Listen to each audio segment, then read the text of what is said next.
Hello, everybody. Welcome to the Love Hour Podcast. I'm your host, MrsKevOnStage, and I'm joined by my husband and co-host, the Kev on Stage. And this is not the last episode of the year. It was originally my plan to make this the last episode of the year, but it will not be. Next week we have. Can I say it? I should. They confirmed. Okay, so next week we will have Adrian and Israel Houghton. And I'll be ready for you, Israel. The podcast.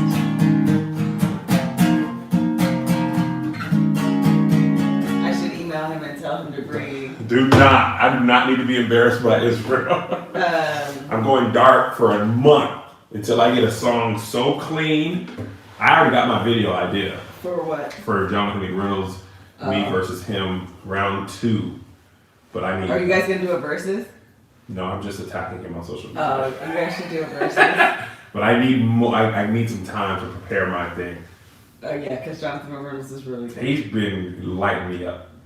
Oh, well, first of all, his production value is more than you're willing to pay. Hey, I was like, what are you doing? How do you know how to do this? He had First 48 music. He had a great thing. Yeah, I was like, that's so brute. Yeah, no, you came first. Well, yeah, but I was the ridiculous stuff. But when he did, I was like, oh, and you can be petty as well and ridiculous? I thought it was just me, Kevin. So bottom.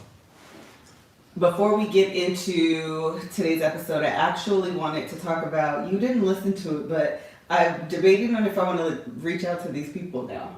Are you? I think so. The Fall of the Beautiful is coming back with the review show. The original show we were going to do, because I'm still receiving emails about this, and I don't know what platform to put it on. I thought Instagram was enough, but I'm not quite sure where, so I'm going to say it here. We are coming back in December. Actually, I think this week. I need to check, but I think the show comes back this week, or maybe it's next week. Anyways, we're going to review 90 Day Fiancé. We started to review For Your Love, Ready for Love. I think it was Ready for Love. Or Pose for Love, whatever the name of the show is. And we stopped because it wasn't a show that resonated with us. Okay. So, and we didn't want to bash a show or basically we just wasn't for us. Yeah, it just wasn't for us. We didn't connect to reviewing the show. Thank you. And so we decided not to do that. And so what we're going to do instead is review 90 Day Fiancé, but Married at First Sight is coming back in like January. So we'll jump back on that chain. So because of that, I've been receiving a lot of emails from people asking us to review different shows. And I received an email just yesterday asking us to review this podcast called Cheat Code. And it is about this man and this woman. Her name is Andrea or something like that. And his name is Jason. And they were both married and then cheated on their spouses with each other. And now they're together, like probably 6 or 7 years later. Like, I think they actually probably 7 or 8 years ago. Because I think this started in 2012. So, okay, let me back up. So is that 8 years ago? Yeah. Okay. Yes. They are both married to separate people. Yes. They have an affair. Yes. One night stand or whatever. No, it started their actual relationship. Okay, fair. They meet at work, whatever the case is. Yeah. They break up with husband and wife, and then they make a couple. Yes. And then they start a podcast? Yes. Wow. So they are, so this is what happened. I was like, someone sent it, and this is what my initial thought was. So I wasn't really with it in the beginning. So when I first saw the girl's email, I was like, oh, this is really like interesting and intriguing. We absolutely can review it. So I text the group like, hey, someone just sent this to me. Maybe we can listen to it. I'm gonna start listening to it today to see if if I think we should do it. So I started listening, and my initial thought was it was a couple that was together. They both cheated on each other, and then they stayed together, and they were going to talk about what they learned. Yes. And like their experience and what got them in the position in the first place, and kind of do like when a person dies, an autopsy. An autopsy on their relationship and the stages of it. Like, this is when things kind of started falling apart. So that's what I thought it was about at first. Okay, so I'm going in with that thought. as I'm listening, I'm realizing that it's actually about the cheaters and like their togetherness. Yeah. And I was like, I am not finna listen to this. Like, this is crazy. Because on the outside looking in, I thought they were like kind of glorifying their cheating escapades. I don't know. So I was kind of turned off about it like immediately. I was like, this is not what's popping. Like, who was sending this to me? Like, this is not it.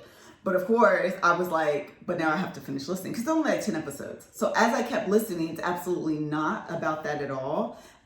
They do tell their love story, so to speak. I feel like that's disrespectful to do that.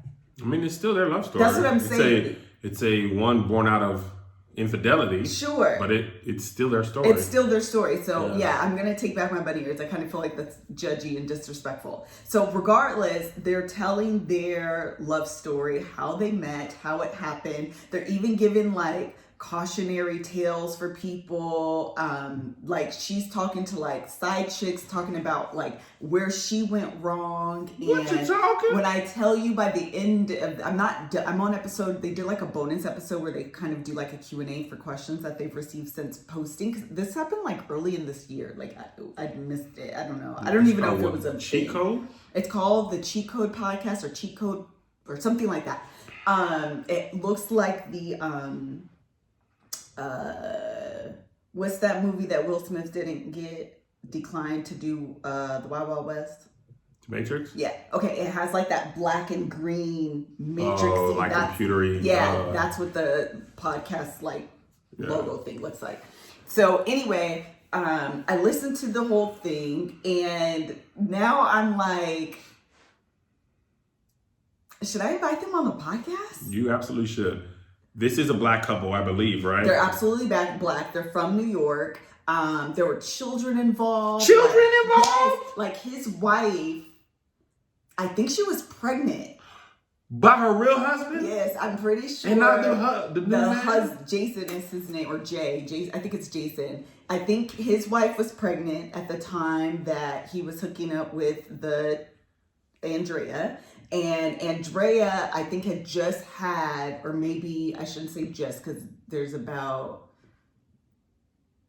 a 6-year age gap between their kids. So her kid was probably 5 or 6 or something like that when they got together. I don't know, my math might be wrong. She was probably like 4.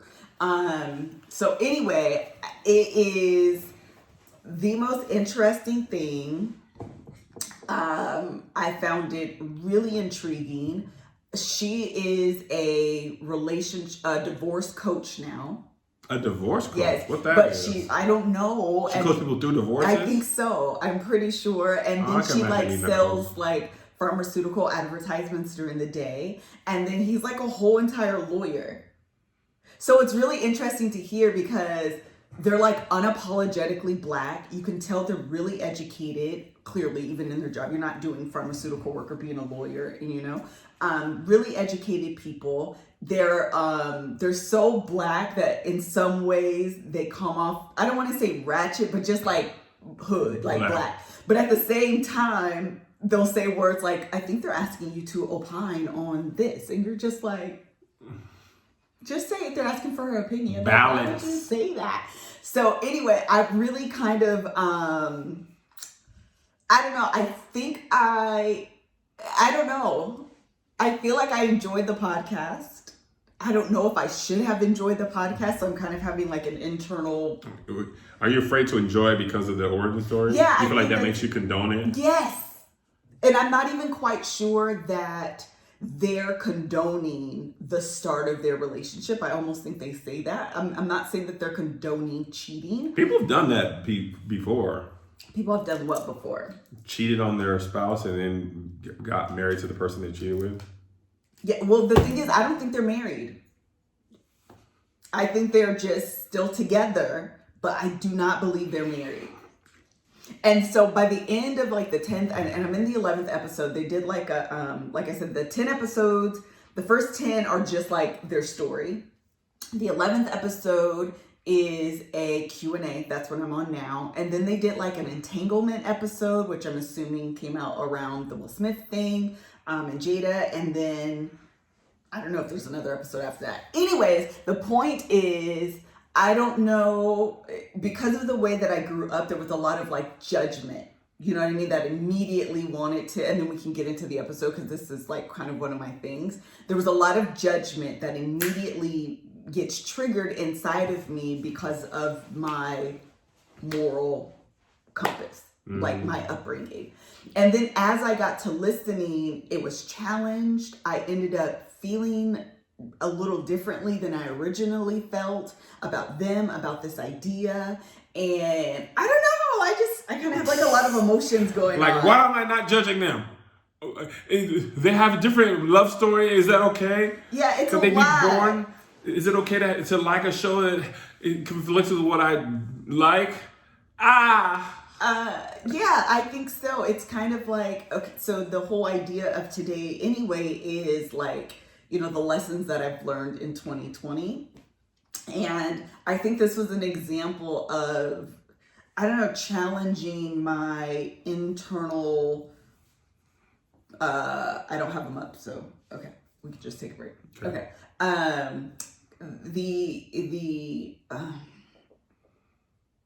This podcast challenged me in a way that was really unexpected, because I went in thinking, oh, we're just gonna like listen to this. They'll give us like their growth and like their evolution and whatever. It'll be really good. We can talk about it. All right, the end. And then it ended up being something completely different.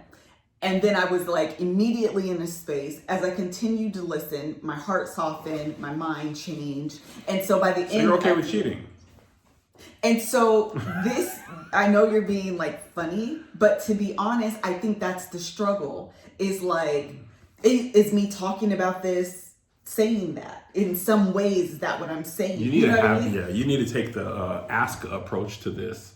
Okay. Where you can be curious about a lifestyle that is separate from your own. Like the polygamy episode that I did on Ask. It doesn't mean you would necessarily, you're not necessarily saying I want to cheat on Kev and he should cheat on me, and it's okay if that he marries that person or I would marry the person. You just are interested in the people in the story. Yeah, I kind of accidentally became interested because like literally in the text, I was like, you guys, someone sent this to me, we should like listen to whatever. And then like, probably within an hour of that text, I was like, never mind. I remember that. And then I came home from JoJo's Soccer, and you were like, I was like, we're going to watch the show called The Undoing. Really good. Which you should also watch. I was like, you ready to watch it? She was like, okay, I got about an hour left. Let me finish this podcast. And I was like, oh. And all of this happened within like a day or two? Yeah, or a no, day. like the day. So yeah, you start off the day with like, hey guys, I found out this thing called Cheat Code. We should review it. We're like, okay. Then less than an hour, you were like, never mind, this is whack. Yeah. And then you was just, and then I went and did something else and came back. You were still listening to it. And then I take JoJo to soccer practice, and I came back and you was like, I'm almost done now, kid. And yeah, what you talking? Yeah, it's, yeah, I don't know. You guys listen to it. If you have listened to it, let me know in the comments what you think about it. And if you think I should reach out to them and get them on the podcast. I don't want to bring them on to like bash them. Right. That's just not the type of energy that I want ever. But never. I am, maybe there are like some life lessons that they can teach, or... Do they talk about why they cheated? They why do. They left their So spouse? The way that they position the podcast is they tell their story, and actually they say this, there's some parts of it that are inextricably intertwined with their exes. Okay. Parts of their story that has nothing to do with their exes, they hold and reserve for themselves. Wait, that's not backwards? No. Meaning the parts where I have to tell this story and you're involved because it's also part of my story, they share. The parts of the story that don't automatically tie to my evolution toward her new spouse and you're involved, they don't share. To protect their exes? Okay, got it. And so what they were saying was like, there's some parts of the thing and you feel like you can listen, you're like, did they cut something out, or like, am I not getting the full picture? Yeah. Like, I don't understand, like, how did we jump from here to here? Yeah. And it's because there's a boundary that they're like, either pull that back or we're not going to share this because it overexposes my ex and that's not my story to tell. Yes. So I actually think they did a really good job, to be honest, kind of detailing their story, and they're 6, 7, 8 years removed from its origin. And so I don't know, I feel all type of different ways about it. And you feel like the Grinch when his heart started growing bigger. You're like, I'm not used to this. I definitely was feeling like that. Listen, that's a lot of what happens in life, even with our marriage, our relationship, our growth as people. Mm-hmm. I remember a couple times in our marriage, I've asked you something and I just knew what your answer was going to be. Mm-hmm. And you answered separate. And I was like, oh, what you said? Mm-hmm. And I think that is, honestly, I think that is healthy. What is? To have those feelings. Like, how do I feel about this? Unrelated but related. How do I say this?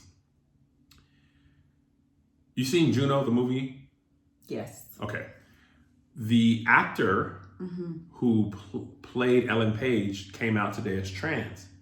And now his pronouns is Elliot Page, right? So wait, his pronoun is what? Or his name is Elliot Page. Okay. I'm sorry. Pronouns are he and his. So that just came on my Twitter timeline when I was waiting for you to come down.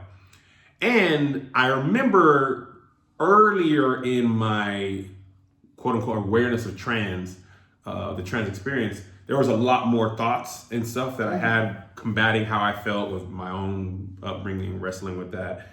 And then today I was just like, you know what I mean? Like, and I think that's part of the evolution of you as a person. The first step is this information challenging you and sitting with you and you might come around and still be like, I don't agree with this. But I think in order to be a person who is capable of growth, you have to be able to sit with thoughts that make you uncomfortable. That's kind of why we did Ask Us, just like, let me see how, what the story is behind this. And I think even in order to believe your beliefs, those should be challenged. Yeah. Like even in the Bible, man, people in the Bible was challenging God. Boy, ain't you God?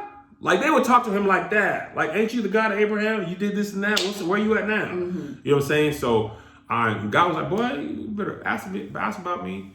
So anyway, I said all that to say, I think it's important that we challenge our thoughts to make sure we are always capable of growth. Yeah. All right. That's a great place to take a break and hear from the Love Hour sponsors. Yeah.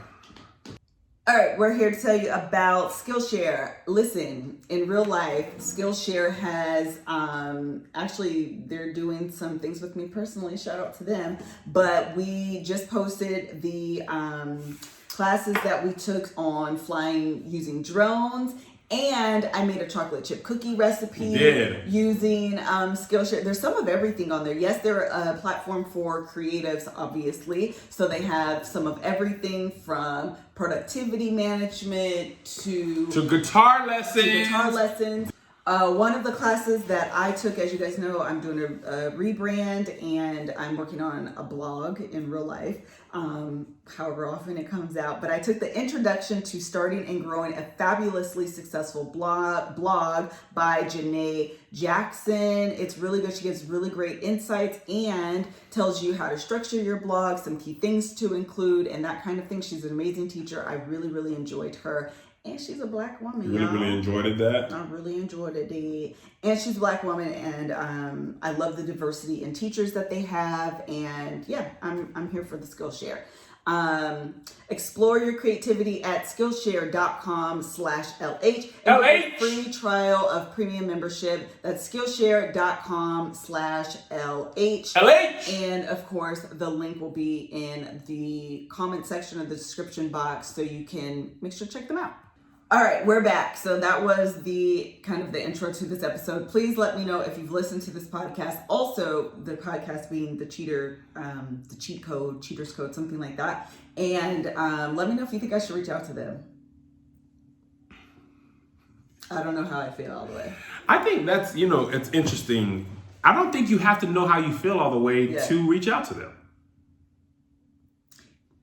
What do you mean? I don't think you have to feel 100% certain either way about anything in order to have the conversation. Do you feel like you have to be resolute in your can you just go into it with an open mind? Not open mind, but like, yeah, an open mind of like, are you afraid of what you feel like you might be? What are you? Okay, so one of my lessons for this year, actually, I didn't write it down, but as you're talking, I'm starting to realize that it is a lesson, and I learned via you, is that I have to be mindful of my platform. And so even when you think about, I'm not going to say, but you know what I'm talking about very specifically, because I don't want to cause another uproar. Your intent was different than your impact. Yes. Shout out to the Stephen Lewis episode. And Stephen Lewis, he's so cool.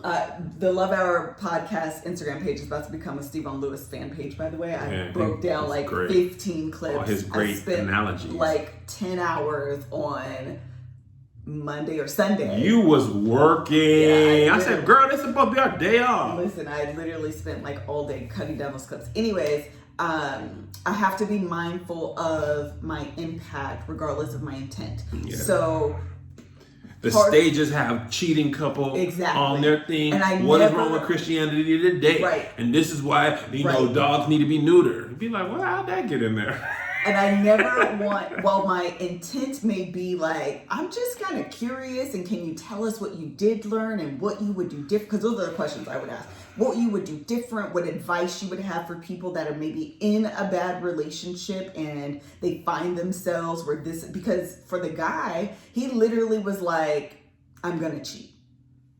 Like that clearly, at least that's how we said it. In the podcast, where there was that clear in his mind in real time, but he was very clear on like, I'm unhappy and like I'm open to cheating, and if it happens, I'm open to cheating. Literally, I mean that. He really said that. Yes, in the podcast, like those were his words. You know what? I'm finna cheat. Yes. You said it like how I decide what I'm having for lunch. That's what I'm saying. Like literally, it was that clear. And like, so yeah, change will be good. I don't want. Also, I'm gonna cheat on my wife. Right. Soon. And I don't want. Your GMA 3 came up. I don't. Oh, it came up. Good Morning America 3. Somebody just seen it. I guess so. Oh, what you talking? Oh yeah, I was at the end of the hour. Yeah.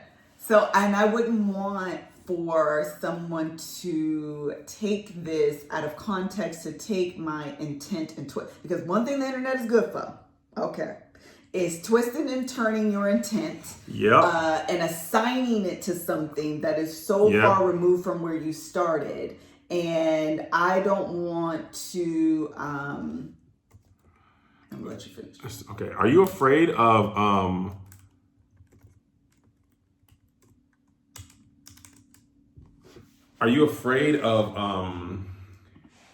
how do I say this?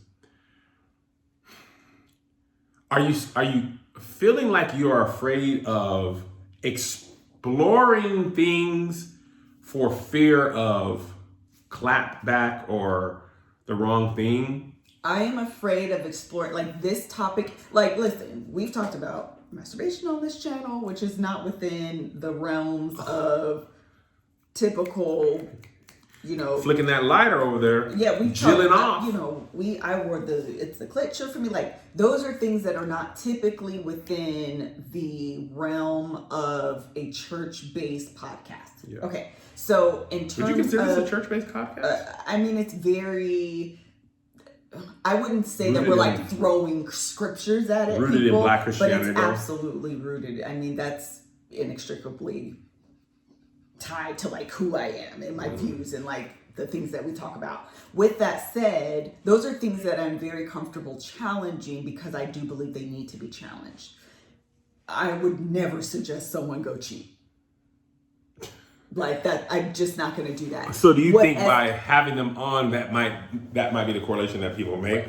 And I don't want that to be twisted. And I do also recognize, I mean, I'd be intrigued again to have a conversation with them about whether or not they've ever listened to Esther Perel. She always talks about how infidelity is sometimes tied to the cheater and their story, their growth and their evolution. And sometimes it really is a reflection of their spouse. But more likely than not, and especially for women, it is a personal growth story. So you end up learning so much about yourself through this cheating that maybe that you should have articulated and said before you went out and So you cheated. finna cheat on me for your personal growth? And see what he's For doing. Melissa 3.0? This troll. That's all I heard is you finna cheat on me so you This can grow. trolling that's occurring here is precisely why I can't bring them on. You finna be on the Shade Room Church. Which is such an oxymoron. Anyways, this response. No, if you want to cheat on me just so you can grow, just say that. You don't have to go and clarify with I'm having them on. If you just want to cheat and find out, but just when you come back to me, you better come back. Because I ain't finna hear it now that you done cheated on me just so you can find yourself. No. All right, so one of the lessons that I've learned this year, which is the point of today's episode, is the magnitude and impact of, I wouldn't say my platform, but your platform. Bruh. If I didn't learn nothing else in 2020, and I learned a lot. Uh-huh. And it's kind of like naive to feel like having 1 million on one and 2 million on another and 600,000 on one and meeting Will Smith and 200,000 on Twitter, which is like my smallest platform. Uh-huh. My smallest platform is a big platform. But I guess because I'm so much used to people having bigger platforms than me of my industry and then also traditional celebrities, Sure. I never feel like me and Kevin Hart are similar. Or even me and Lecrae, but like you are famous in a different way. And then there's like The Rock, or even like Michael B. Jordan, you know, so, but I learned the hard way that there's a lot of people who follow me, even more who are aware of me who don't follow me. Right. And even more people who are, who will hold me accountable for my platform, regardless of my approach or intentions. Right. And I feel like also there was some safety in that, and some more of it was fear. There was safety and fear in what though? Okay, so the first feeling was fear. Like, this ain't what I meant. This is spun out of control. Yeah. Then after therapy, there was some safety in knowing that you can have the best of intentions and people can take it a different way. And also you can't control what I learned about myself. I was trying to control everything, the narrative, what people thought, how they commented, how they responded. As I get a bigger platform, I have to come to grips with the fact that I am basically the artist, writing the book, making a painting, putting it out for people to critique. I do my best, but whether they like it or not isn't up to me. Right. I can do my best to make it as good as possible and, and learn and, do this and that and that and that. But I can't tell you how to feel. And then trying to overcorrect also can make things worse. Mm-hmm. So I had to just be like, all right, there's going to be a lot of people who don't like me. Some just because a lot of people do like me. Just because I made one joke wrong or whatever. And knowing that in some way was more freeing than where I was prior to this year, which was still trying to okay, if you do this, if I do this, and Periscope and 95, blah, blah, blah. I actually had to do the math and really come to grips with that. 5% of 2 million is 100,000. I think that's right. Because 2 million would 10% if you paid your tithes would be 200,000. Half of that would be. Okay, so 2 million on Facebook, that's 200,000. Right. Add another million on Instagram, that's 300,000. And a lot of them don't cross over. And that's just the people who follow me. Mm-hmm. Some people have unfollowed me, blocked me. Sure. So, I said this in another podcast earlier today. Being a household name doesn't mean everybody likes you in that household. That's true.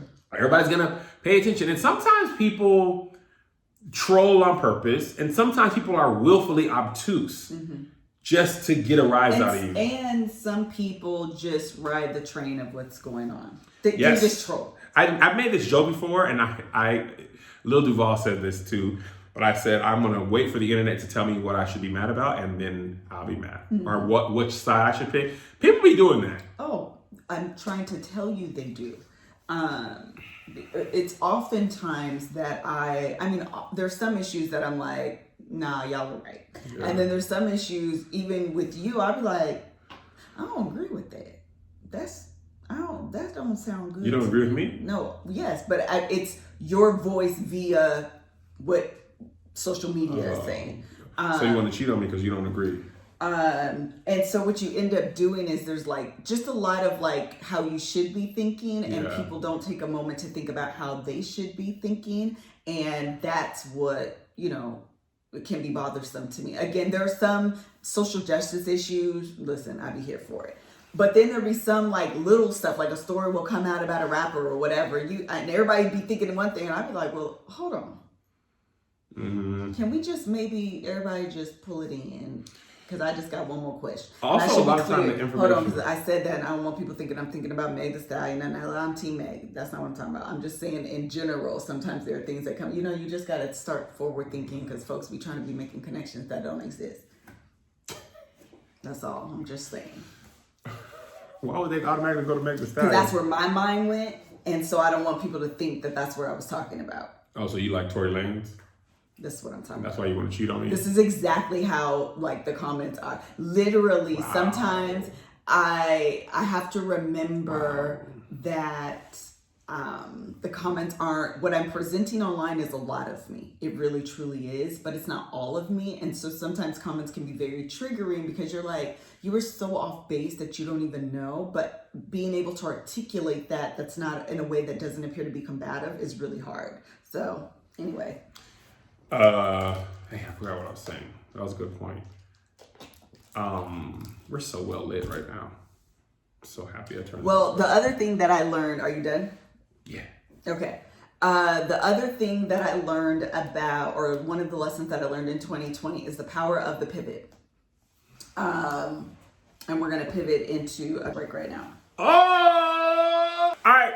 We want to take a quick break to tell you guys about an amazing new service we found called Framebridge. Makes it easier and more affordable to frame your favorite things. If you can see behind me, if you're watching the video, this wall is empty. But because of Framebridge, I can go on there and set up a gallery wall with their help. It can be a thoughtful gift for someone during this holiday season or just for you. Here's how it works. Go to Framebridge.com. Upload your photo, and they'll send you packaging to safely mail in your physical pieces. Preview your item online in dozens of frame styles and gallery wall layouts. Choose your favorite and get free recommendations from their talented designers. The experts at Framebridge will custom frame your item and deliver your finished piece straight to you or anyone on your list. Handcrafted, personalized gift from Framebridge starts at $39 USD, and all shipping is free. Plus, my listeners will get 15% off their first order at Framebridge.com when they use our promo code LOVE. Love. Promo code LOVE. Now, I am a collector of art, but sometimes the art is very expensive to get framed.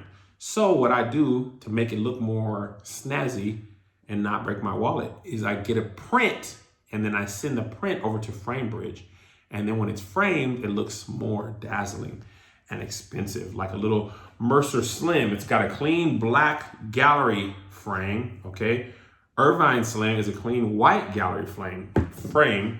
And I've ordered some of those right now to adorn my wall. Get started today. Frame your photos or send someone the perfect gift. Go to Framebridge.com and use the promo code LOVE to save an additional 15% off your first order. Just go to Framebridge.com, promo code LOVE at checkout. Enter that, Framebridge.com, promo code LOVE, save 15% off. And now let's finna talk to you about Native. We also want to tell you about Native. Listen, you guys already know how I feel about Native, but right now is the special time of year because they have seasonal scents. They have the candy cane scent, and not only is the scent smell really good, but actually the packaging is red and white striped, so it looks like a candy cane, which is really cute because it's all festive and like Christmassy. The candy cane gift set also makes a perfect, great gift option, and all Native products are great stocking stuffers for everyone on your list. You can try Native risk-free And it even comes with free shipping within the US, plus free 30-day returns and exchanges. And you'll see why so many people love Native, and they have over 14,000 5-star reviews. Give the gift of Native by going to nativedeo.com/lovehour. Love Hour. Or use promo code LOVEHOUR at checkout. Love Hour. Get 20% off your first order. Make sure you order before December 7th to get your products in time for Christmas. That's nativedeo.com/lovehour. Or use promo code LOVEHOUR. Love Hour. And now back to the show. Welcome back to the show. Please support the Love Hour podcast sponsors. One of the major lessons that I've learned this year is the power of the pivot, which goes hand in hand with big leaping. Big leap energy. I feel like for this year, if there was no other lesson that I've learned, is that I can pivot. Pivoting is something that should be embraced. And being stuck in a place that no longer is harmful. And the world will pass you by. Yep. Bye. So You're still selling horseshoes and we driving cars. Or you're living a life in which we're quarantined and you're trying not to be. It's just not like where we are right now.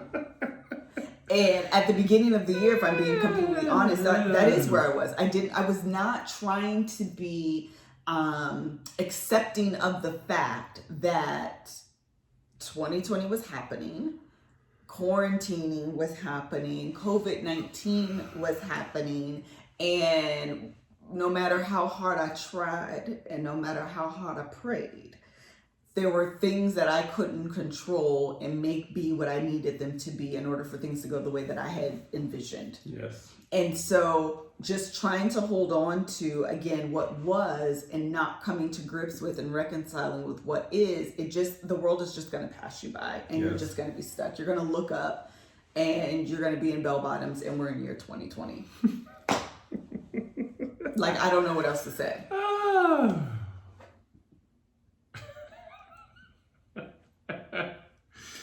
I didn't choose bell bottoms. Because I feel like that's like, even though I'm rocking bell bottoms these days. Did you want to say something? I'm a pivot master. Hello? I am. I was talking to my agents just yesterday and it was like, you want to go on the road? I said, what is you talking about? The road. Is you ain't aware of what's happening outside. Right. A comedy club in LA ain't been open since March 17th. Ain't know the road. Ain't know the road. Why don't we go? They're not saying, although we go to the end of the road. Although we've come to the end of the road. You knew? Yeah.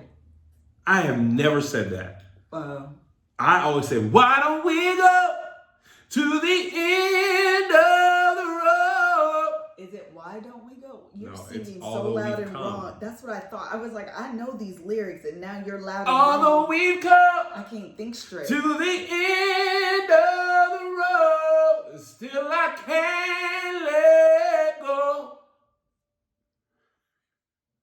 Dang, it's still ringing. It's so natural. Anyway. Somebody screenshot that face and side by side to. We need to start making our own GIFs on Giphy. That's GIFs the on face Giphy. in my mind. Anyway, keep going. You belong to me, even though you want to cheat. Oh. I feel like the big pivot started when the first pivot was doing podcasts on Zoom. Right. When the first stay-at-home order happened, and like watching the audience be like, ugh, I don't really like this. It's funny because on All Def, they complained when we went to Zoom. And then after like months, we were able to go back in and they were like, I don't like it on Zoom. And then when we went back to person, it was like, I don't like it in person. I want it on Zoom. Then Who said that? Commenters. Then we went back on Zoom. They was like, I don't like it on Zoom. Now I want it in person. I'm like, y'all don't know what y'all want. But anyway, the conference, the digital conference, pivoting that to online was like kind of easy for me because it was far away. It was much harder for you because the conference was much closer and you had already sold much more tickets. Yeah. You were further down the line. Pivoting to keep your distance was great. Mm-hmm. It was really great. I can say it's like I've been able to do what I want to do, which is have more comedians be seen, still do stand-up comedy. I'm still not performing as much as I would like, but considering the circumstances, basically as much as I can safely. And I think as business people, it's like all these restaurants who are adverse to, what do you call it when they pick the food up and bring it in? Postmates. When LA went on lockdown, remember all the restaurants? It was funny to me when the fine dining restaurants was like, that's when you knew. You gonna have this steak béarnaise delivered in a Toyota Corolla because we got to do it to stay open. And there were some restaurants who were sedity that were like, we are in dining experience. And I was like, okay, keep on that with that attitude. Yeah, you have to. And that's what I mean. Like you will get left behind. Those restaurants would have gotten left behind, not making any money, trying to stand on, we're at this level of restaurant and we don't do Postmates. Or we don't have outdoor dining. We was seeing people eating Denny's under a tent looking like the church picnic because you cannot, this is the part that was true, at least for LA. LA is not like other people, other states are open more to varying level. LA since March has never been open 100% ever. Right. At most, dining got up to 50% for like 6 weeks between May and June, and then outdoor dining. You cannot serve food indoors at all. No. Okay, it don't matter how quality it is. I saw they're actually closing down outdoor too. No, I'm gonna get to that. Oh. Can't serve it indoors at all. So what are you gonna do? Complain? Okay. No. Stay closed. Stay closed. Not make no money. Or get up on Postmates or Uber Eats or whatever, and which is great for me. I'm like, well, we getting top quality. They deliver Korean barbecue on Uber Eats. They ain't never been doing that.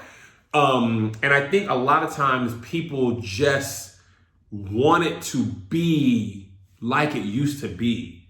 And it's just not. And that happens in life outside of pandemics. I remember feeling grown. Like, once I moved out, I was like, low key, this sucks. It's scared the crap out of me. It was scared the crap out of me, but it surprised me.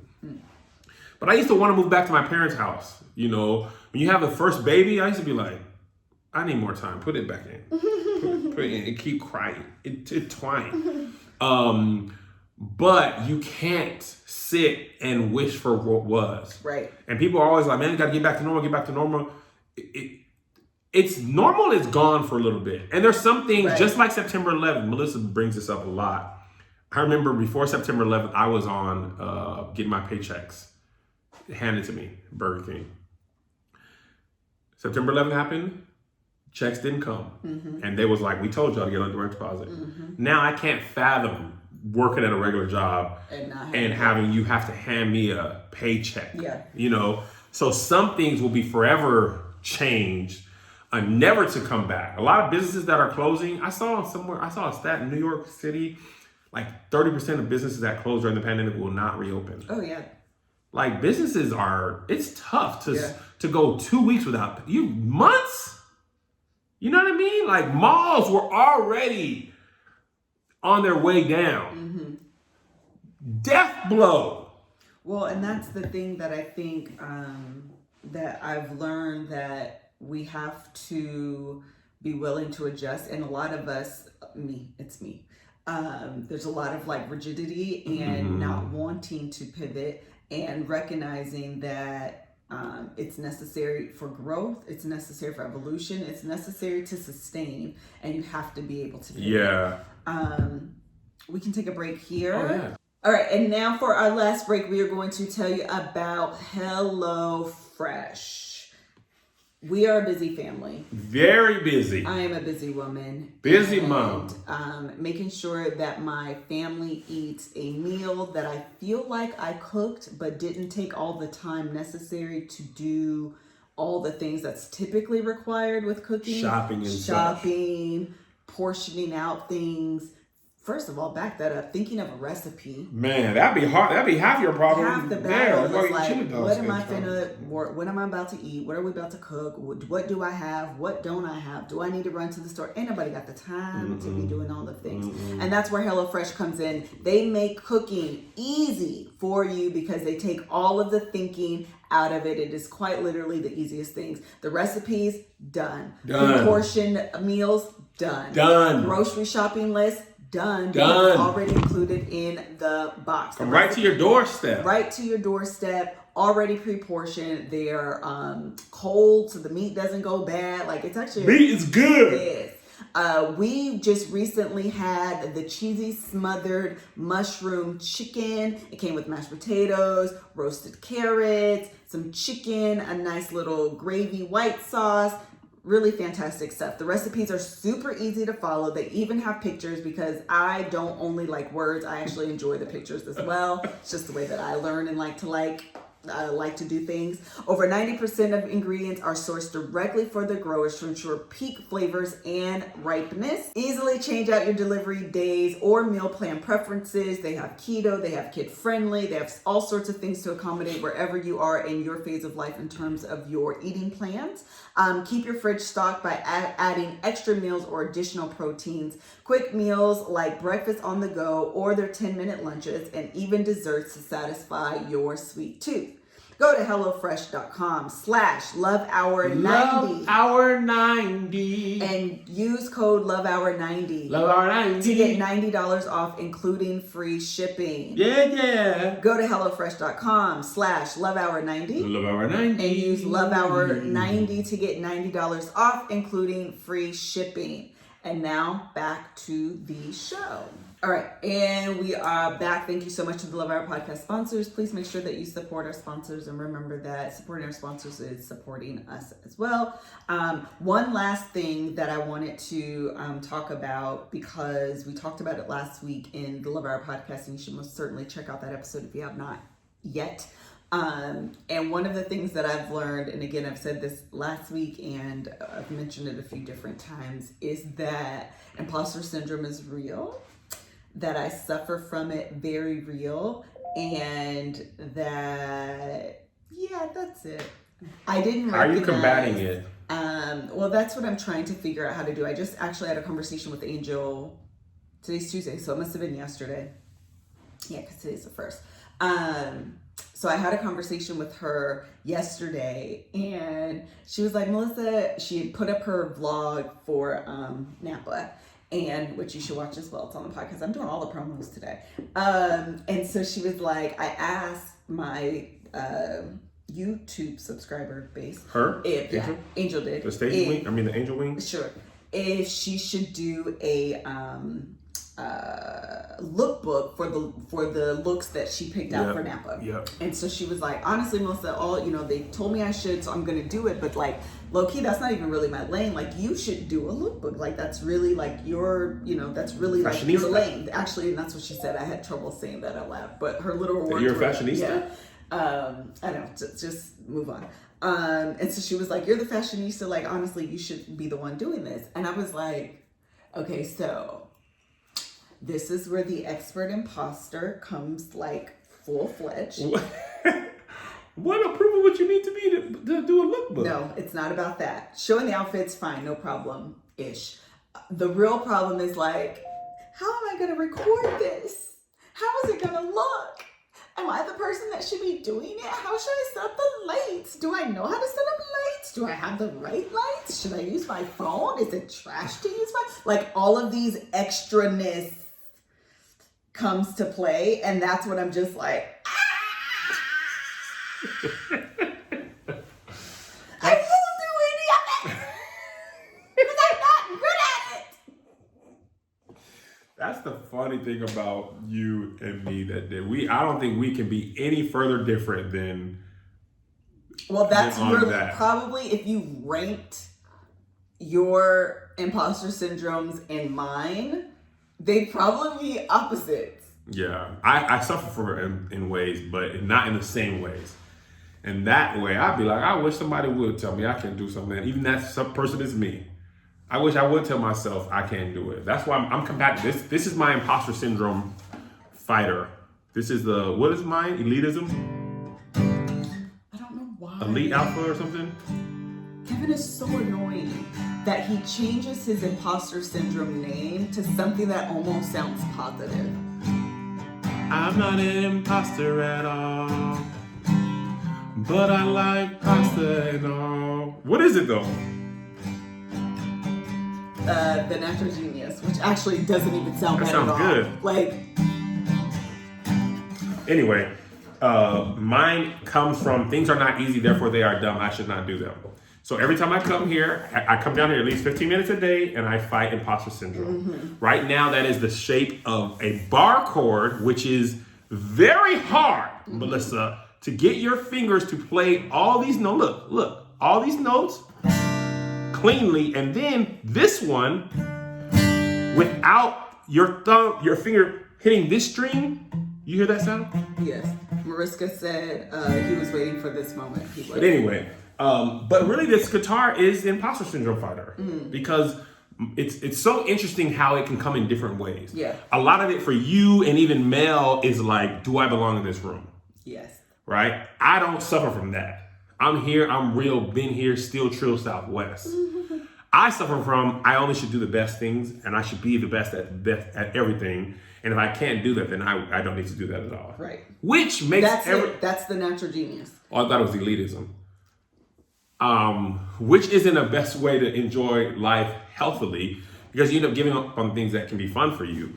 Or that you can grow. So, and that's why I say it's the opposite. So for you go in thinking this needs to naturally come to me. Yes. And if it doesn't, then that's not for me then. Right. I go in everything thinking I am a student. Teach me. I know nothing. And that's not true. I know, but that's always and it's part of the reason why even in room, it's so funny because this happens a lot. I will be in a room or a text thread or whatever, and people will be talking. I'll be like, you don't even know that's wrong. What you're saying is wrong. Really? You are not saying that correctly. That's actually not true at all. But I'm gonna let you rock. Like, because I'm just like, and what I'll do is I'll have those conversations, but on the other side, it's like, well, maybe I don't know what I know.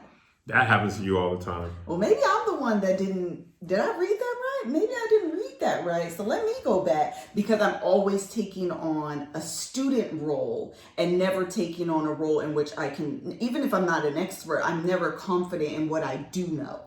Yes. So it never allows me to take on. Did that ever happen to you at work? Did you suffer from any type of imposter syndrome at work? I'm gonna say yes. I don't understand. Because you were like trained and experienced when you got into meetings or you had part delays, did you ever be like, I don't know, because from your stories, it didn't seem like you. Okay, so this is the other, for me, the way imposter syndrome shows up is that's in a role where, again, I'm just taking on the student role. If I have been anointed, that's the credential. Oh, so your position or your title or So if I have the position, Melissa, you are the supervisor. I have the authority. You have anointed me. If I have the degree, if I have the whatever, and even then, you are an influencer. I anoint you. Stop! Go my dog. I was giving you a cross of anointing, influencerness. Oh, I feel like you're just picking at me. No, I was anointing you like this. I'm an influencer. I knight you. Anyway, the point is that once I have that kind of authority, so to speak, it's a lot easier for me to take on that role. I feel like it gives me the confidence that I can speak from an authoritative place that I don't have without it. That makes actually a lot of sense for you because at your job, it's like I am a contract administrator's B. If you are C, you report to me. Right. And you will listen because my title backs up what I say. Right. But in this new world, those roles aren't so defined. Right. Like what makes you an influencer? Is it the amount of followers you have? Micro influencer? Is there some sort of, book or class you have to do? It's kind of like a chef. Danny Danny's will be like, I'm not a chef because I didn't go to culinary school or whatever. But a lot of people who are not chefs, food tastes better than people who are chefs and did all that training and stuff.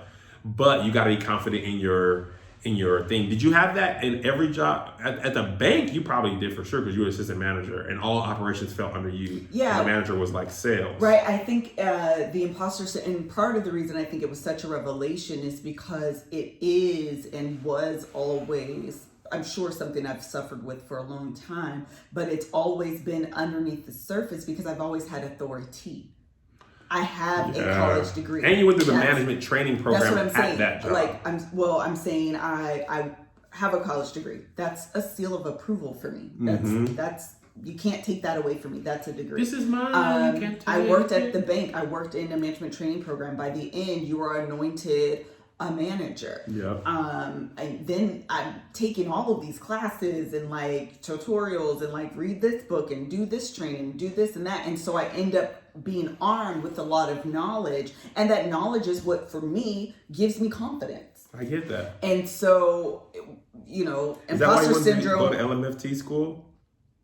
Were you thinking about it for a while? Yeah, for sure. But for me, those are the things that matter. So it's hard to see any bit of like an expert imposter syndrome, or maybe it feeds to it. I don't even, you know, like I said, I don't quite know where it stems from or how it developed, or again, if it was always there, covered up by the fact that I've always had credentials, or maybe having all the credentials all these years is what is feeding this idea that I need them now. Who knows? I don't know which came first, the chicken or the egg. I don't know. Yeah. But regardless, I've always had those credentials, and so it's always given me that authority. Not having it now is what makes it difficult because, again, I feel like that's what's necessary to, you know, do the thing, so to speak. So anyway, that was a huge revelation for me. It was something that, again, I do have to actively work on changing. And so, again, going back to the original story, talking to Angel, she's going to record one. And so I was like, so when are you going to drop yours? And she was like, probably within the next like 2 weeks or something. And so I was like, okay, so this is the deal. If you do it within the next 2 weeks, I'll attempt to do mine by the end of the month. The thing is, I really didn't have a whole bunch of looks for the thing anyway. Like, she did a whole situation. I was like, this sucks. This is dumb. Black. I'm going to wear black. That's what I'm going to do. It's not like I was like truly like all in a fashionista mode. Like, I wore black. But regardless, the point is that I want to do something that challenges this idea, you know, and I have in my schedule on Fridays while you guys are doing the, Here's the Thing live, I have literally in my calendar time for me to like do a video because I want to get out of that. And then when it's time to do it, I'm always like, what video I gonna do? What camera I use? I don't know. That also could be why you want to have the pristine equipment a lot of times. Yeah, but even then it's like, well, now I have this. Like the other day, this is so dumb. I'm just telling myself. The other day, I was, I'm like, Melissa, you need to start taking more pictures of like days that you look cute, because when you look cute, like take a picture, otherwise it didn't happen. And so, actually, this was a while ago. So I have this camera, and I was on YouTube trying to learn how to use it. When I tell you I messed up the settings on this camera, I was watching all of these videos. Do this, girl, do this, turn this here, go to this screen, go 3 down, hit off, hit on again, double back, AB plus minus CCZY. I was doing everything. And then when I went to take a picture, it was fuzzy, it was blurry. I didn't know what I was doing. I was like, see, and this is why you shouldn't do this. Was you trying to take it on a DSLR? On whatever that camera is upstairs. With the lens and stuff? You didn't want to use your iPhone? Child, it was a mess. So anyways, my point is, don't be like me, be better than me. Did we do the last break? Mm-hmm. Okay, so anything else you wanted to add?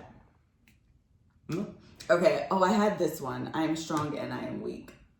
But I want to read people's things. Read people's things? Okay, so on my Instagram, I told you guys I was going to do this wrap-up episode. And so I wanted to read some of what you guys learned.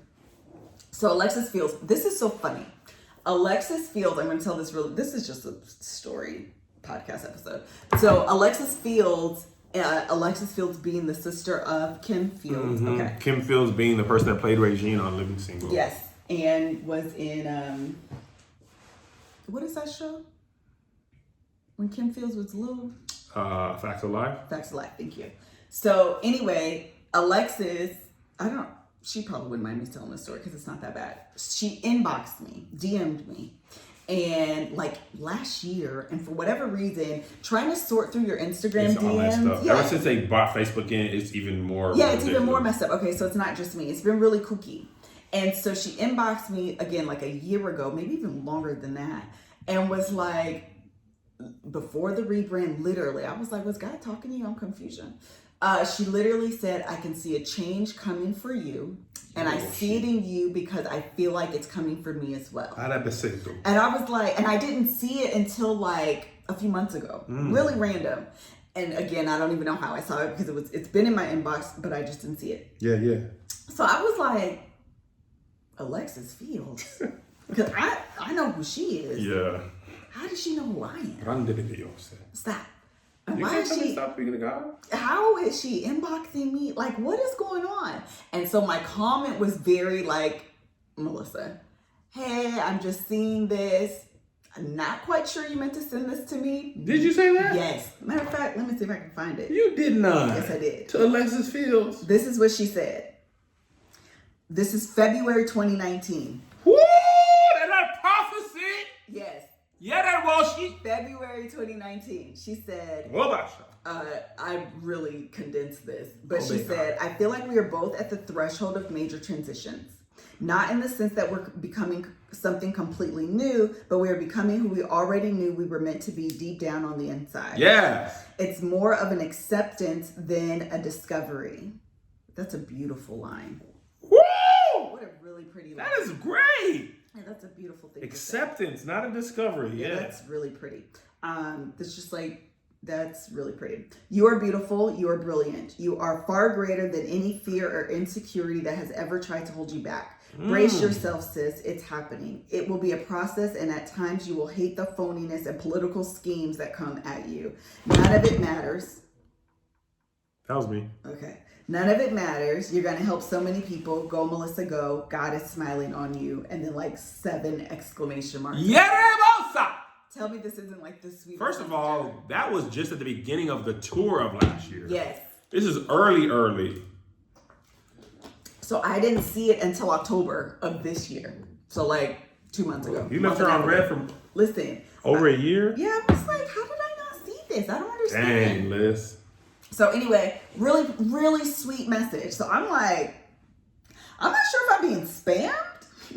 But looking at the date of this message versus today, because by this time I've done the rebrand, and I have to say, you prophesied. And so her response was, you're definitely not being spam. I saw it in you, all caps. So very proud and inspired by you. Witnessing you crack every shell you may have hidden in, and every insecurity wide open has encouraged so many of us. And I was just like, wow, thank you. Like tearing emoji. And so I said, first of all, she responded on this comment, and that's why I said that. But it was very like, Miss Alexis Fields. Alexis Fields is an actress in her own right. Absolutely. And I was just like, how on God's green earth did I come across your radar? How on God's green earth did clearly, this is how I think of things in my, overly deep emotional mind. God put me on your heart, girl, enough for you to DM me? Girl, Jesus, hold on. God laid me on your heart. First of all, that you was thinking about me so much so that you put me on somebody's heart in the human world. That they then DM'd me a prophecy from God through Kim to me. Alexis, because I'm thinking of Kim Fields. And I was just like, yo, that's really, really super, sweet. And I just couldn't believe it. So anyway, I don't know how we got there, but I'm going to read her comment. Her most important lesson. The most important lesson for me has been that I can't control what happens, but I do get to control how I will respond. Woo! I can't control what happens. Wait, I messed that all the way up. But I can control how I respond to it. Is that in your chord? Can't control what happens. That's good. But I can't control response to it. I need that lesson for me. That was a good little situation. I ain't even tuned the guitar yet. Watch me work. That was good. So anyway, I think that is a really important lesson. I think that's my thing for almost a lot of this year, Liz. Is you can't control what happens. There was a lot of stuff that I thought I could control. And through the actions of this year as a whole, I realized, bro, I can't. I can't. No. It ain't even my place to. I can do the best, mean the most, or have the best intentions and stuff, but people are gonna be people. Like my big fear, I talk about this in therapy, big fear is people turning on me. I can't even control that. Right. I can't control how I act, how I treat people, the kind of content I put on. But if that's all of a sudden not received the same way, and I haven't changed anything, people's perception of me has changed, there's not much I can do about that, you know? So that was a hard lesson to learn, though, for me. I learned that in like 3 or 4 different ways. You did. In 3 or 4 different scenarios that were unrelated to each other. And I do think, like, even the big leap coming in, you know, to my life and stuff, all of it was kind of like necessary for where I'm going, where my life is heading. Even the platform thing, even the Doug Williams thing. Like, I thought, which is super naive, I get it. Oh, I can just post this funny clip of this comedian that, you know, that has always been funny to me. It's not new information. Right. Everybody, I've known about it. But the comedy community was like, this is how you feel, you came on stage. And I was like, oh, this dude way funnier. He was on TV, all these people. But like, there's more about me than I even realized. So a lot of the time I've spent running from that. I ain't no celebrity, I ain't famous, but like, I have a bigger platform that has more impact than I was acknowledging. So. And I think it's funny because I think for a lot of people, it probably seems disingenuous to read off the numbers the way that you did earlier, and then also in the same breath say, I didn't realize I had such a huge platform. And I think part of it is that the Patreon and like my book club, there are groups of people where like we're talking to. That's funny. Those seem like real people. Yes. You know, like the people that I interact with in my book club are real people. That whether I've met them in person or not, I know their name. Yes. For the Patreon, there are some of you that I recognize your name. I see your comment. I have an idea of who you are. For the however many people on, you know, fill in the blank platform, it just becomes a number. Yeah. And so it's hard to really quantify what that means in the world. Yeah, especially because I'd be like, you know, a lot of these are some dead accounts. Algorithm ain't showing my, you know what I'm saying? Like, and also because I do look at the numbers of like other people. It's like, you know, Kim Kardashian be having like 45 million or 100, you know what I'm saying? Like, but when I compare my numbers to other celebrities' numbers and the engagement, like there's a difference between a celebrity who's on social media and then a social media person. Like social media is my box office, my stuff. I don't have real movies. I'm not just posting pictures of me on red carpet. So in some ways that arena holds more weight in those areas. That makes sense. You know, like I'm gonna tell you what this, I don't want to draw more attention to it than it is, but I knew I was a, you know, big personality on the internet, but not enough to draw attention on stuff unrelated. When I saw Madame Noir and Lipstick Alley and like, oh, stuff that happens to my life just becomes topic fodder. Right. That is a new thing. Yeah. That was not always the case. Yeah. And that is some That is like, new. oh. Yeah. Oh, You know what I mean? So, and that takes some adjustment period, you know, and I'm honestly really glad that everything in my life has been slow and methodical, for sure. because it allows me to grow in pieces and not have to go from complete anonymity to on the cover of Rolling Stone or Billboard magazine or Men's Fitness or People's Most Beautiful Men 2023. You want to claim it? I might get 2023, 2025. Yeah, we're here. I'm here for it. When dad bods are in and people are like, forget the fitness industrial complex, dad bods are normalized. If they say normalize all bodies, like Fenty, what Fenty's doing, once they get to that, I'm going to be like, yes. Next one. How many you can read? Just like 5. Okay. A handful. B. Wade, MUA. She's a makeup artist in Atlanta. Huge fan. She was actually going to do my makeup for the conference. That I sacrificed too much of myself in my relationships, romantic and platonic. Had to find a balance to set better boundaries with myself. I think that this is so, I think that this is, I feel like this is so. You're talking like me now.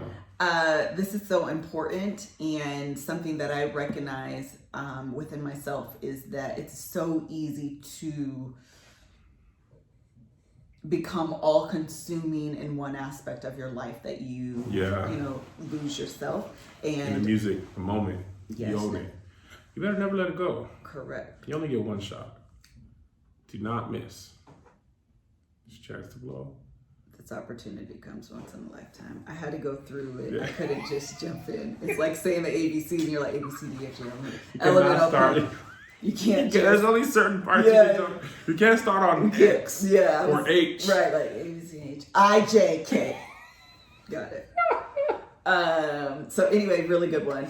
One that I thought was really good, just Ariani. Sure.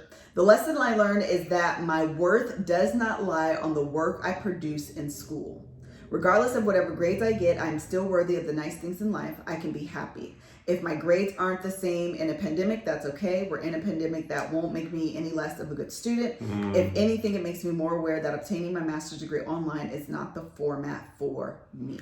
Listen, our son's school was like, look, we're going to give y'all all 3 weeks to do this work because we realize it is not normal. It is not. Everybody's struggling.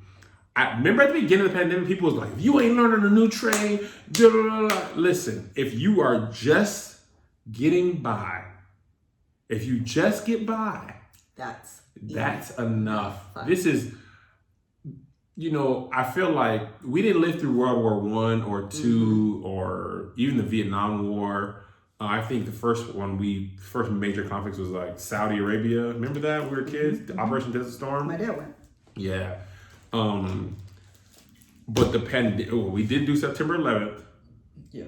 And this pandemic, this is for sure history book. Oh, for sure. Type stuff. You know what I mean? It's when Jeff Bezos becomes a super villain. And what's so funny is as I was listening to that podcast earlier, the Cheaters podcast, the girl was saying that you have to be okay being the villain in someone else's story. Aaron Burr had to be that. I'm the villain in your history. And I was like, why do you have to be okay being the villain in somebody's story? Well, for her, she was saying that, she's telling her side of the story though, but there's two sides. And if her husband ever told his side, I wouldn't look as good as the way that, Oh. And so there's a certain acceptance that I found in recognizing that I don't have to be liked by everyone. Oh, listen, I had to accept that for my own self. And it's okay if people go their separate ways from me and feel a way about me after. I'm okay with that. I think I've spent so much of my life. Is that why you want to cheat on me and leave and see if you go your separate way from me? I'm about to end this. Okay, well, go ahead. I'm sorry. I've spent so much of my life people pleasing and trying to fit into whatever I think it means to be cool and be accepted and look at me. I feel like I look like you too. And this phase of really trying to stand in my own who I am and all of that. it makes me realize that everyone's not gonna like me and this person that I am. And even, you know, even when we were doing It's the Clip for Me episode, listen, it was so difficult because I was going through my own moment of acceptance in wearing the shirt. Yeah. And then having all of these other opinions added on to that, it makes you stand firm. It makes you like, I had to be clear on like what my mission was. And for those that walked away, that's okay too. You know what I mean? Because I also, it's not my job to sway you one way or the other, you know? Yeah. And honestly, there were so many people. There were so many people, and I still receive DMs, to be honest, that were more free from it and understood that my point isn't to push your boundary. My point is to make sure that you're clear on what your boundaries are and why they are. Yeah. It's also an interesting thing on social media when you do something for you and people feel like, that's not for me. And therefore she is wrong. I got a comment today actually, and the person was like, well, that shirt's not for kids. And I was like, well, dumb on kids. Shut up. Do you see a kid wearing it? I think that's obvious. Dumb self. I don't know why. I'm not quite Get sure. on my last nerve. I'm not quite sure why you made that comment, but you are correct. You'll be back. Next one, 2 more. DFresh67, self-esteem derived from the opinions and judgment of others is the fastest way to disappoint myself. Something Stovetop Kisses Danny Rose says to me all the time, with her country self, is if you live for the applause, you'll die by the booze. She says it all the time. Like Danny says this all the time. She's good. I was texting her this morning. She all right? She got that weave in. Shut up. And I want her to make one of them sweet potato pumpkin pie vegetables. I want her to make it for Christmas. Yeah, I don't. Can you ask her? Yes, I will, because that thing was the best thing I ever had. It was so good. It was like a pumpkin pie and a sweet potato pie. Cheated on each other's husband and wife and made a new pie and had a new podcast. Anyways, she says this all the time, and it's something that I feel like is so true. And I used to be much better at it, I feel like, than I am now, because I'm trying to do the whole influencer thing. But there was a point in my life where even when Kev was being like completely just dragged on Twitter, I did not engage in the comments. I didn't even look at them. And I have a rule for myself that I generally do not look at comments when I'm on other people's platforms. That is a good way. That is one of my personal rules. Sometimes I'll go in there on some like, yay, finally, I love the episode. Thank you for having me. And then I get out of there. Yeah, and then Let me get out of there before they don't like me. Get out. Because one of the things that's so hard to like conceptualize is, and I'm sure it's not, because I know everyone in some way, shape, or form goes through this, but taking on the opinions of others onto yourself is heavy. Heavy stuff. And you will find yourself questioning everything that you do, trying to meet the expectations of other people or work against whatever people are saying. Sometimes it's very, like I've said this once before, there was one video, someone made a comment and I was like, that's valid. That comment's gonna stay. Really? That's valid. I think it was a woman, but it wasn't disrespectful. She wasn't like trying to come at me sideways. It was just a valid point. That stays. Fair. Exactly. That's okay. You said that stays? That stays. Oh, stays. It stings, but like that's gonna stay. I'm not gonna delete this. But like I don't care if you're right, if it's rude and it's nasty, I'm like, delete. But for that, it was valid. So, but what ends up happening is you hold on to it. No matter what you say, what people say affects you, and it matters. And as much as you don't want it to, the fact of the matter is that you're people, and it does affect you. And so just trying to find, the boundaries of like, what is, something that I can work on? What is something that I just feel like you're just being mean and nasty, and that's just not what I want? And then what's valid? Yeah.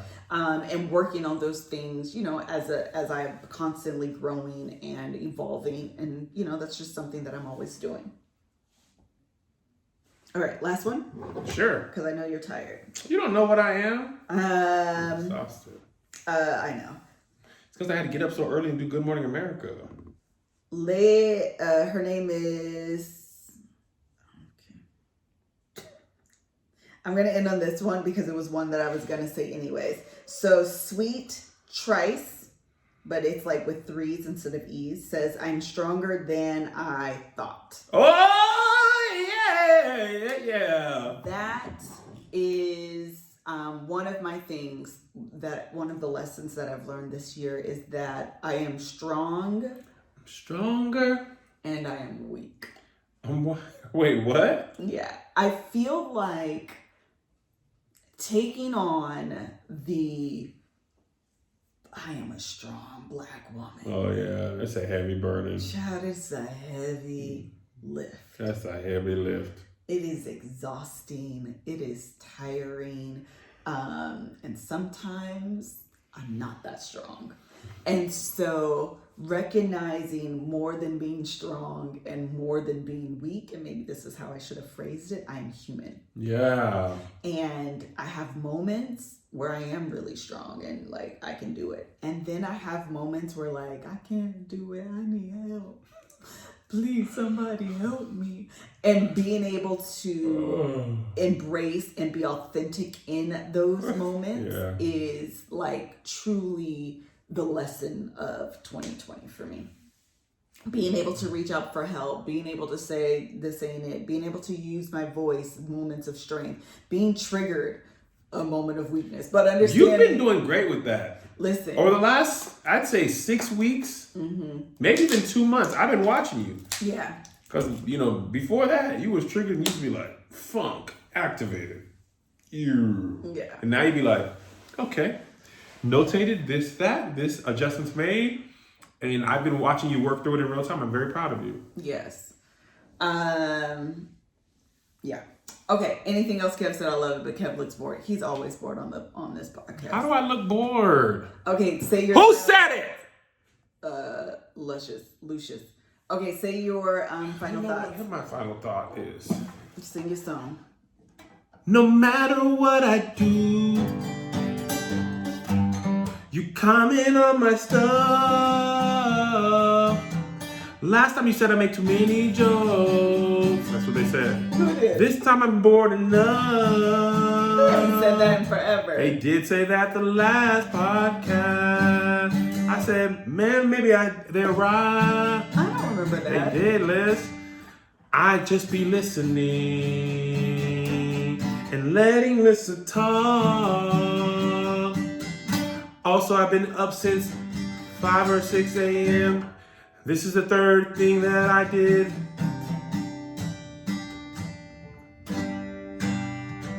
You got it? I'm never bored. I'm always tired. I've been wishing we had 3 cameras so they could cut away from me, but we shoot straight on. And shoot, man, it's 11:55. This is my 3rd, 4th hour of shooting. Is it? Yes. And Good Morning America only took like 2 minutes, but you got to get up, take a shower, get dressed, shave, be ready, on 10, shoot for 2 minutes. And then I basically shot a podcast 30 minutes after that. And then I was hoping you was running late. And you didn't. You was right on time. I said, 10:27, maybe Liz will be late. At 10:28, you was like, you ready? I was like, I came down at 10:20. Well, you get it. All right, you ready? All right, thank you guys so much for joining us for today's Love Hour podcast episode. That shirt is small. Make sure to join us. Next week we'll have Israel and Adrienne Bailon. Until next episode, bye. Bye.